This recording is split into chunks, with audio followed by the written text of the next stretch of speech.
2017년 3월 14일 대한민국을 뒤흔든 충격적인 소식이 터졌습니다. 바로 배우 김민희와 유부남 감독 홍상수의 불륜관계가 공식적으로 밝혀진 것입니다. 그때 김민희는 영화 아가씨로 청룡상 여우주연상을 수상하며 전성기를 누리고 있었습니다. 예술적이고 세련된 배우로 불리던 그녀가 하루아침에 최악의 불륜녀로 추락했습니다. 두 사람은 기자회견에서 서로 사랑한다고 당당히 인정했지만 대중의 반응은 싸늘했습니다. 광고 계약은 모두 끊기고 방송 출연은 금지되었으며 그녀의 이름은 검색창에서 지워졌습니다. 논란 속에서도 그녀는 계속해서 그의 곁을 지켰고 올해 초 김민희는 아들을 출산했지만 중요한 점은 이 아이가 혼외자라는 사실과 감독은 아직 아내와 이혼하지 않았다는 것입니다. 그녀는 왜 모든 걸 걸고 이 사랑을 선택했을까요? 영상 시작 전에 좋아요와 구독 버튼 꼭 눌러주세요. 김민희는 1982년 3월 1일 서울특별시 용산구에서 태어났습니다. 1998년 신광여자고등학교 1학년 때 하교길에 모델로 캐스팅되었습니다. 데뷔작은 10대를 타깃으로 했던 화장품 지애닉 광고였습니다. 중학교 때부터 농구선수로 추천받았지만 본인은 모델을 희망했다고 합니다. 하지만 키가 170cm에서 더 자라지 않아 불만이었다고 합니다. 패션 잡지 모델로 연예계에 데뷔했습니다. 상큼한 얼굴과 큰 키에 극도로 마른 몸매를 가진 옷 잘 입는 소녀는 당시 패션 잡지 주 고객층인 10대 소녀들에게 큰 반향을 불러일으키며 화제를 모았습니다. 특히 김효진, 원빈과 함께 출연했던 한소рем닷컴의 친구의 친구를 사랑했네라는 주제의 광고로 크게 주목을 받았습니다. 이어 차태현, 신민아와 출연한 CF에서는 내가 네 거야? 난 누구한테도 갈 수 있어. 사랑은 움직이는 거야. 등의 명대사를 만들었는데 사실상 2000년대 초반을 대표하는 공전저루의 유행어가 되었습니다. 이 유행어는 당시에 수많은 패러디를 낳았으며 아직까지도 회자됩니다. 그리고 다수의 잡지와 CF 등을 통해 활동하다가 1999년 드라마 학교 위의 바나나 신혜원 역을 맡으면서 배우로도 자리잡게 되었습니다. 사실 김민희는 이런 영향으로 한국 연예계의 역사에서 몇 가지 이정표가 된 중요한 인물이기도 합니다. 기본적으로 당시는 여러 면에서 이전과는 다른 양상이 진행되던 과도기였습니다. 다시 말하면 세기 말과 1980년대생 N세대를 상징하는 인물이자 현재 개념의 아이돌의 원형이라 할 수 있습니다. 김민희는 10대 여성 스타들 중 유독 같은 10대 소녀 팬들의 열성적인 선호를 받으며 팬층을 끌어모으던 배우였습니다. 같은 시기 활동했던 여배우들 중에선 10대 소녀라는 이미지에 맞게 귀엽고 수능적인 캐릭터로 다가간 인물들이 많았던 반면 김민희는 강하면서도 무심해 보이고 시크한 이미지와 캐릭터였습니다. 이런 오묘한 매력이 제대로 먹혀서 김민희는 데뷔하고 얼마 되지 않아 주목받는 최고의 인기 배우 중 한 명으로 이름을 올렸습니다. 각종 드라마에 출연하고 예능 프로그램에서도 잦은 섭외 요청을 받았습니다. 2000년 안재모와 함께 SBS 인기가요 MC를 맡기도 했습니다. 2000년 드림 콘서트 때도 진행을 맡았습니다. 그러던 2002년 김민희는 SBS 드라마에서 주연을 맡으며 어린 나이에 정통 멜로 연기를 펼치며 또 한 번 대박을 치게 되었습니다. 순수의 시대는 현재까지도 한국 멜로 드라마 중 가장 독특한 시나리오를 가졌다고 여겨질 만큼 높은 평가를 받았습니다. 좋은 시청률을 기록하며 김민희를 다시 한번 반등시켜 주었습니다. 이 인기와 함께 김민희는 2002년 한 해 동안 6개의 CF를 찍는 등 활발한 활동을 하였습니다. 하지만 꽤 이른 나이에 성공이라는 요소와 실력 논란 등이 수많은 어그로를 끌었습니다. 동시에 엄청난 안티를 양산하게 되었습니다. 인터뷰에서의 말실수라든지 상상을 초월하는 연기력으로 인해 2000년대 초반의 인기는 실력이라기보다는 운으로 뜬 것으로 간주되었습니다. 결국 이 때문에 2002년부터 2년 정도 활동을 중단했습니다. 2004년에 형수님은 19으로 컴백하여 악역으로 나왔으나 이마저도 좋은 소리를 듣지 못했습니다. 또 2년을 쉬었습니다. 본인도 훗날 인터뷰에서 이 당시 부족한 연기력에 대해 인정했습니다. 방송 활동을 쉬면서 계속 처음부터 다시 시작했습니다. 연기에 대한 고민이 많았던 듯합니다. 이 2년 동안 자신을 거부하던 노희경을 끝까지 설득하여 캐스팅되었던 2006년 드라마 굿바이 솔로를 통해 한층 성숙해졌을 뿐 아니라 비약적으로 성장한 연기력을 선보이며 대중이 김민희를 다시 보게 만드는 계기를 마련했습니다. 이후 2008년 영화 뜨거운 것이 좋아로 2008년 제44회 백상예술대상 영화 부문 여우주연상을 수상했습니다. 그 후 2012년부터 2016년까지 다수의 영화제에서 수상하고 흥행에서도 안정적인 면모를 과시하며 평단과 대중 모두에게 연기 잘하는 배우라는 평가를 받았습니다. 김민희는 과거 배우 이정재, 모델 출신 배우 이수혁과 공개 연애를 했었습니다.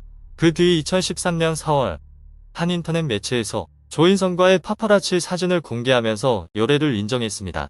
2014년 9월 24일 조인성과의 결별을 공식 발표했습니다. 2016년 영화 아가씨를 통해 영화 감독들이 선정하는 제16회 디렉터스 컷 어워즈 여자연기상을 수상했습니다. 또한 2016년 11월 25일 모든 한국 영화인들의 로망인 제37회 청룡영화상 여우주연상을 수상했습니다. 2017년 2월 18일 베를린 영화제에서 홍상수 감독의 밤의 해변에서 혼자를 통해 한국인 배우 최초로 은곰상 여자연기자상을 거머쥐는 쾌거를 이루었습니다. 이 덕분에 한국은 세계에서 가장 권위 있는 세계의 영화제에서 모두 여우주연상 수상자를 배출한 국가가 되었습니다. 2016년 영화 아가씨로 정점에 오른 김민희의 인생은 바로 이 시점부터 급격히 흔들리기 시작했습니다. 아이러니하게도 그 화려한 순간이 인생의 가장 어두운 장면으로 이어질 줄은 아무도 몰랐습니다. 그녀의 인생을 완전히 뒤바꾼 사람은 바로 아가씨의 촬영 당시 처음 인연을 맺은 홍상수 감독이었습니다. 2016년 6월 21일 배우 김민희와의 스캔들이 언론에 보도되었습니다. 지금은 맞고 그때는 틀리다를 통해 호흡을 맞추고 연인 관계로 발전했다는 보도가 나왔습니다. 두 사람의 간통은 영화계의 암암리에 알려져 있던 사실이었고 홍상수 감독의 지인들이나 여러 영화계 종사자들도 이를 알고 있었습니다. 영화계에선 모르는 이가 없을 정도였지만 기사가 나오지 않은 이유는 여러 가지가 있었다고 합니다. 영화 아가씨가 칸 영화제로 진출할 때까지 해당 영화 관계자들은 이 사실을 암암리에 아는 기자들에게 영화에 흠이 되지 않게끔 기사를 쓰지 말아달라고 부탁했다고 합니다. 실제로 실명을 언급하지 않은 기사가 6월 1일자로 보도된 바 있습니다. 2016년 7월 20일 방영된 리얼스토리 눈에서 홍상수 감독의 부인은 자신은 인터뷰를 한 적이 없으며 일부 기사는 기자들의 악의적인 보도로 심하게 과장되었다고 밝혔습니다. 한마디로 6월 21일 단독 보도라면서 나온 김민희의 막장 드라마스러운 발언과 기타 여러가지 자극적인 관련 보도는 정작 당사자와는 한마디도 나누지 않은 그야말로 카더라 통신에 불과했습니다. 이 일로 인해 김민희가 모 광고 모델사에게 위약금을 물어주면서 광고계에서는 블랙리스트에 올라갔습니다. 홍상수는 결별설이 보도될 당시 귀국 후 직접 해명하겠다고 했으나 그 이후 어떤 반박도 하지 않았으며 11월 중순경 이혼 신청을 넣었다는 사실이 공개되었습니다. 김민희의 경우 이 사태의 여파로 활동 자체를 하지 않았으며 청룡영화상 시상식에도 불참했습니다.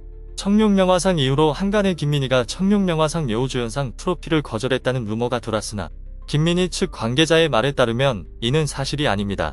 청룡영화상 여우주연상 트로피는 받았으나 부상으로 딸려오는 수백만 원의 상금을 받는 것은 도의적으로 옳지 않다고 판단하여 유니세프를 통한 기부와 단편영화제 지원 등의 방식으로 기부할 예정이라고 합니다. 2017년 2월 17일 밤의 해변에서 혼자라는 작품으로 베를린 영화제에 함께 모습을 드러냈습니다. 김민희는 해당 영화로 여우주연상을 수상했습니다. 홍상수 감독과의 관계 때문에 이미 유명 브랜드와의 의상 협찬이 끊겨 개인 소장의 드레스를 입고 베를린 영화제에 참석했다고 합니다. 2017년 3월 13일 홍상수는 영화 밤의 해변에서 혼자 기자 간담회에서 김민희와의 연애 사실을 공개적으로 인정했습니다. 하지만 그 이후 들리는 말에 따르면 홍상수는 김민희와의 연애를 공개적으로 인정한 이후 영화 작품보다 두 사람의 사생활에 더 포커스를 맞춘 언론에 시달리며 스트레스를 받는다고 합니다. 리얼스토리 눈에서는 홍상수가 영화 애니메이션 학과의 영화 연출 전공 교수로 재직 중인 건국대학교까지 찾아가기도 했으며 이때 홍상수는 제작진에게 화를 내는 모습을 보이기도 했습니다. 이에 따라 홍상수는 더 이상 국내 공식 석상에는 모습을 드러내지 않겠다고 마음을 정했다고 합니다. 실제로 같은 해 5월 칸 영화제에서도 홍상수는 국내 취재진을 멀리하고 해외 취재진과만 인터뷰를 진행했습니다. 2017년 7월 6일 개봉일이 정해진 영화 그 후에 언론 시사회에서도 의례적으로 있는 기자간담회를 하지 않고 아예 참석 자체를 하지 않았습니다. 2022년 2월 16일 오후 독일 베를린 그랜드 하얏트 호텔에서는 제72회 베를린 국제영화제 경쟁부문 초청작 소설가의 영화 기자회견이 진행되었습니다. 이 자리에는 홍상수와 배우이자 제작실장을 맡은 김민희가 참석했습니다. 홍상수 감독과 배우 김민희가 2년 만에 공식 석상에서 모습을 드러낸 것입니다. 당시 홍상수 감독은 30년 동안 함께한 아내와 대학생 딸이 있는 유부남이었습니다. 그러나 그 운명적인 만남 이후 김민희는 홍상수의 절대적인 뮤즈가 되었고 그의 모든 작품마다 빠짐없이 출연하게 됩니다. 대중이 분노한 이유는 홍상수가 김민희와의 사랑을 합법적으로 이어가기 위해 아내에게 이혼을 강요했다는 사실이 알려졌기 때문입니다. 아내가 이혼을 거부하자 그는 가족과의 연락을 끊고 미국 유학 중인 딸의 생활비 지원까지 중단했습니다. 이에 분노한 홍상수의 아내는 결국 김민희의 집을 직접 찾아가 따지게 됩니다. 하지만 김민희는 오히려 비아냥거리며 남편은 스스로 지켜야 하는 거 아닌가요?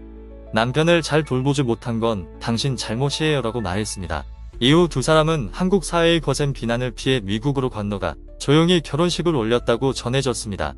가족들의 극렬한 반대에도 불구하고 결국 두 사람은 비밀리에 부부의 연을 맺은 것으로 알려졌습니다. 그리고 마침내 2025년 1월 17일 디스패치는 김민희가 산부인과를 찾는 사진을 공개하며 그녀가 홍상수 감독의 아이를 임신 중이라고 보도했습니다. 보도에 따르면 두 사람은 2024년 6월에 임신 소식을 접했고 2025년 봄 첫 아이를 맞이할 예정이었습니다. 디스패치 측은 김민희가 인공수정이나 시험관 시술 없이 자연 임신을 한 것이라고 전했습니다. 2025년 4월 8일 김민희가 아들을 출산했다고 합니다. 김민희는 현재 경기도 하남시 소재 산후조리원에 머물고 있다고 합니다. 김민희와 홍상수가 경기도 하남시 미사호수공원에서 아들과 함께 산책하는 모습이 담긴 목격 사진이 올라오기도 했습니다. 놀라운 점은 김민희와 홍상수 사이에서 태어난 아이가 혼외자라는 사실입니다. 홍상수 감독은 현재까지도 법적으로는 여전히 전 아내와 혼인 관계를 유지하고 있습니다. 그는 어린 연인과의 사랑, 그리고 그 사이에서 태어난 아이를 돌보는 데는 열정을 쏟지만 정작 자신의 친딸과 합법적인 아내는 외면하고 있습니다. 이에 대해 전 연예부 기자 이진원은 한 영상에서 홍상수가 딸의 결혼식에 참석하지 않았으며 축의금조차 보내지 않았다고 폭로했습니다. 그럼에도 불구하고 김민희와 홍상수는 여전히 세상의 시선과 법을 무시한 채 서로의 곁을 지키고 있습니다. 이 스캔들은 단순한 사랑 이야기가 아닙니다. 한때 모두가 부러워하던 배우 김민희가 그리고 예술감독으로 존경받던 홍상수가 사랑이라는 이름 아래 모든 것을 버리고 세상의 손가락질을 감수한 이야기이기도 하죠. 여러분은 어떻게 생각하시나요? 김민희와 홍상수의 관계, 용기 있는 사랑이라고 보시나요? 아니면 끝없는 이기심일까요? 댓글로 여러분의 생각을 남겨주세요. 이 영상이 흥미로웠다면 좋아요와 구독, 그리고 알림 설정까지 부탁드립니다. 다음 영상에서도 충격적인 연예계의 뒷이야기를 전해드릴게요.